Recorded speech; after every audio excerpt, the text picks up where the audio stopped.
Health corner विश्वास का दूसरा नाम। 1986 से सिधारी रामलीला मैदान पर उच्च कोटि की एलोपैथिक दवाओं का एकमात्र भरोसेमंद ठिकाना। उचित दाम, कुशल व्यवहार और तेज सेवा। अब घर बैठे पाए दवाएं सिर्फ एक कॉल पर। हेल्थ कॉर्नर आमिर एजाज साहब के साथ आपकी सेवा में। संपर्क करें 9935906912। आजमगढ़ जिले के अतरौलिया स्थित सपा कार्यालय पर बूथ स्तरीय कार्यकर्ता बैठक संपन्न हुई। कार्यक्रम की अध्यक्षता पूर्व मंत्री बलराम यादव ने किया। कार्यक्रम में मुख्य अतिथि के रूप में आजमगढ़ के सांसद धर्मेंद्र यादव मौजूद रहे। कार्यक्रम को संबोधित करते हुए सांसद धर्मेंद्र यादव ने कहा कि यह सरकार अंग्रेजों से भी ज्यादा अत्याचार कर रही है। यह सरकार युवाओं के साथ अन्याय कर रही है। उन्होंने कहा कि देश के गृह मंत्री अमित शाह ने बाबा साहेब डॉक्टर भीमराव अंबेडकर को लेकर जो बयान दिया, उसमें उनकी जो भाषा शैली वह एक सामंती शैली है। उनका यह बयान बेहद ही अपमानजनक है। हम पीडीए के लोग उनके इस बयान को कभी स्वीकार नहीं कर सकते। वहीं बैठक को लेकर किए गए सवाल पर उन्होंने कहा कि पार्टी द्वारा एक परिपत्र जारी किया गया जिसमें हम लोग पीडीए पर गांव-गांव चर्चा करेंगे। वहीं गलत बिजली बिल भेजने की समस्या पर उन्होंने कहा, इस संबंध में हमने तकरीबन 1000 परिवार के लोगों की लिखित शिकायत जिला अधिकारी महोदय से की थी। अभी तक उस पर क्या प्रगति, इसकी जानकारी जल्द ही अधिकारियों से लूंगा। उन्होंने कहा कि प्रतिवर्ष 2 करोड़ रोजगार देने का वादा करने वाले अभी तक कितना रोजगार दिए हैं सबको पता है। भाजपा की गलत नीतियों के कारण देश गर्त में जा रहा है। वहीं पूर्व मंत्री बलराम यादव ने सरकार पर जमकर तंज कसा। उन्होंने कहा कि सरकार पूरी तरह से देश को बर्बाद करने पर तुली है। उन्होंने कहा आने वाले समय में जनता उन्हें जवाब देगी। अतरौलिया के विधायक डॉक्टर संग्राम यादव ने सरकार पर जमकर निशाना साधा। मंच पर बोलते बोलते विधायक डॉक्टर संग्राम यादव कई बार भावुक हो गए। विधायक ने कानून व्यवस्था पर सवाल उठाते हुए कहा कि आज कानून व्यवस्था पूरी तरह से ध्वस्त हो चुकी है। आज पूरे प्रदेश में लूट, हत्या, बलात्कार आम बात है। इस दौरान मुख्य रूप से राम कंवर वर्मा, जयप्रकाश यादव, कन्हैया गौड़, राजेंद्र राम, बाबूराम यादव, सुभाष चंद्र जायसवाल, राम प्रगट गुप्ता, बलवंत यादव, श्यामधर चौबे, हर हर महादेव, उमेश यादव, मंत्री ग्राम प्रधान बलराम यादव, बागी समेत तमाम लोग मौजूद रहे।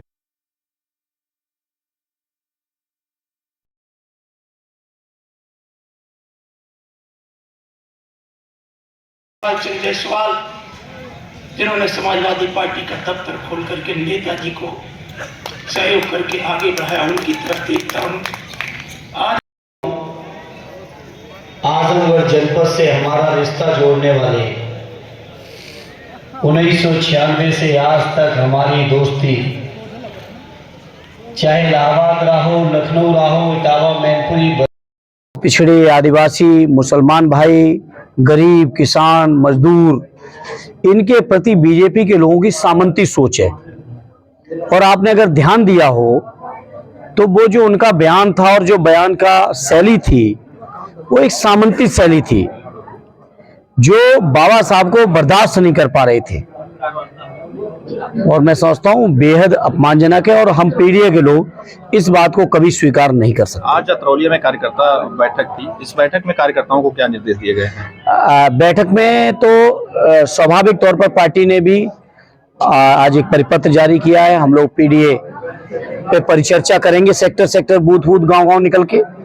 साथ ही साथ आदरणीय बाबूजी जो काफी दिन से अस्वस्थ थे, आज वो अपने साथियों के बीच, जो उनके साथ पिछले 50-55 साल से जो परिवार के लोग निकले हैं, नौजवान कार्यकर्ता उनके साथ हैं, उनके बीच आज निकले। और मुझे भी आने का सौभाग्य दिया है यहाँ के माननीय विधायक जी ने।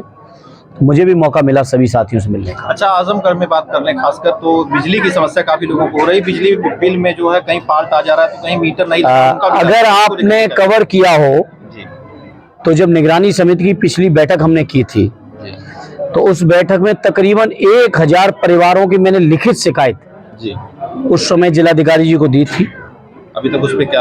अब समाधान कितना किया है नहीं पूछ पाए, चूंकि उनके भी परिवार में दूसरा माहौल है, उनकी माताजी का स्वर्गवास हुआ, इसलिए अभी हम नहीं बात कर पाएंगे। कुछ दिनों में उनसे भी हम इस मुद्दे पर बात करेंगे। अच्छा, बेरोजगारी को लेकर के क्या कहना? जिस तरह से युवा जो है पूरी तरह से परेशान है, इसको ये बीजेपी के झूठ और गलत नीतियों का कारण है। जो लोग 2 लाख रुपए, 2 लाख नौजवान को रोजगार हर साल देने की बात की थी। अब तक 20 करोड़ नौजवानों को रोजगार मिलना चाहिए था अगर उनकी बात में सच्चाई होती, लेकिन दुर्भाग्य यह है कि उनकी बात में तो कोई सच्चाई है ही नहीं।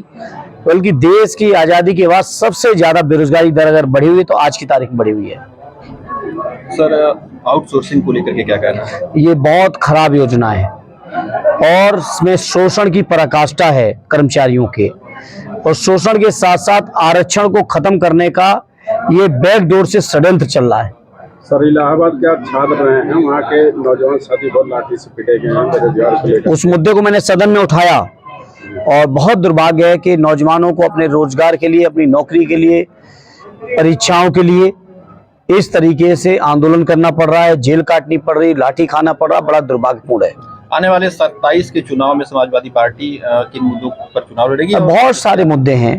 पीडीए के सम्मान स्वाभिमान को मुद्दा है, बाबा साहब का सम्मान हम सबका मुद्दा है, संविधान को बचाना मुद्दा है, वहीं बेरोजगारी, किसानों की समस्याएं, नौजवानों की समस्याएं, बुनकरों की समस्याएं, भ्रष्टाचार से लेके भारतीय जनता पार्टी का जो तानाशाही चल रही है, इन तमाम मुद्दों पर हम लोग जाएंगे जनता के बीच। ठीक। बहुत बहुत धन्यवाद।